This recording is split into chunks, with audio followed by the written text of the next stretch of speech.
Periods ಟೈಮಲ್ಲಿ ತುಂಬ pain ಆಗ್ತಿದೆಯಾ? ಹಾಗಿದ್ರೆ ನಿಮ್ಮ ಬಾಡಿ ಒಂದು ಸಿಗ್ನಲ್ ಕೊಡ್ತಿರ್ಬೋದು. ಮೇ ಬಿ ಅದು ಹೇಳ್ತಿರ್ಬೋದು ನಿಮಗೆ ಎಂಡೋಮೆಟ್ರಿಯೋಸಿಸ್ ಇದೆ ಅಂತ.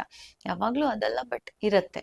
ಸೊ ಇದು ಏನಿದು ಎಂಡೋಮೆಟ್ರಿಯೋಸಿಸ್ ಅಂದರೆ, ಈ ಗರ್ಭಕೋಶದ ಲೈನಿಂಗ್ ಗ್ಲ್ಯಾಂಡ್ಸ್ ಅಂತ ಏನು ಹೇಳ್ತೀವಿ, ಅದು ಗರ್ಭಕೋಶ ಬಿಟ್ಟು ಹೊರಗಡೆ ಓವರೀಸಲ್ಲಿ ಇಲ್ಲ ಟ್ಯೂಬ್ಸಲ್ಲಿ ಅಥವಾ ಗರ್ಭಕೋಶದ ಆ ಕಡೆ ಈ ಕಡೆ ಪೆಲ್ವಿಸಲ್ಲಿ ಎಲ್ಲಾದರೂ ಇದ್ದರೆ ಅದು ಎಂಡೋಮೆಟ್ರಿಯೋಸಿಸ್ ಆಗುತ್ತೆ. ಇದು ಏನಿದೆ, ನಿಮ್ಮ ಗರ್ಭಕೋಶದ ಲೈನಿಂಗ್ ಹೇಗೆ ಹಾರ್ಮೋನ್ಸ್ ರೆಸ್ಪಾಂಡ್ ಆಗುತ್ತೆ, ಅದೇ ಥರ ಇದು ಕೂಡ ಮಂತ್ಲಿ ಹಾರ್ಮೋನ್ಸ್ಗೆ ರೆಸ್ಪಾಂಡ್ ಆಗಿ ಆ ಜಾಗದಲ್ಲಿ ಊತ ಬರೋದು, ಪೇನ್ ಬರೋದು, ಇಲ್ಲ ಬಂಜೆತನ ಪ್ರಾಬ್ಲಮ್ಸ್ ಬರೋದು ಇದಾಗುತ್ತೆ. ಸೊ ಹಾಗಿರುವಾಗ ಎಂಡೋಮೆಟ್ರಿಯೋಸಿಸ್ ಪ್ರೆಗ್ನೆನ್ಸಿ ಆಗಲ್ವಾ? ಇಲ್ಲ. ನಾನು ತುಂಬ ಜನ ಪೇಷಂಟ್ಸ್ ಪ್ರೆಗ್ನೆನ್ಸಿ ಆಗಿದ್ದಾರೆ. ಏನು ಮಾಡಬೇಕು? ಆದಷ್ಟು ಬೇಗ ಡಾಕ್ಟರ್ಗೆ ತೋರಿಸಿ ಅದಕ್ಕೆ ಟ್ರೀಟ್ ಮಾಡಿಸ್ಕೊಳ್ಳಿ. ಲೈಫ್ ಸ್ಟೈಲ್ ಚೇಂಜಸ್ಸು ಮತ್ತು ಫರ್ಟಿಲಿಟಿ ಟ್ರೀಟ್ಮೆಂಟ್ಸು, ಅದು IVF ಆಗಿರ್ಬೋದು, IUI ಆಗಿರ್ಬೋದು, ಎಗ್ ಫ್ರೀಸಿಂಗ್, ಈ ಥರ ಎಲ್ಲ ಟ್ರೀಟ್ಮೆಂಟ್ಸ್ ಇದೆ. ಅದನ್ನು ಮಾಡಿಸ್ಕೊಂಡು ಆದಷ್ಟು ಬೇಗ ಕನ್ಸೀವ್ ಆಗಿ. ಯಾರಿಗಾದರೂ ಪೇನ್ಫುಲ್ ಪೀರಿಯಡ್ಸಿಂದ ಸಫರ್ ಮಾಡ್ತಿದ್ರೆ ಇದನ್ನು ಶೇರ್ ಮಾಡಿ, ಓಮ್ ಕೇರ್ ಫರ್ಟಿಲಿಟಿನ ಫಾಲೋ ಮಾಡಿ.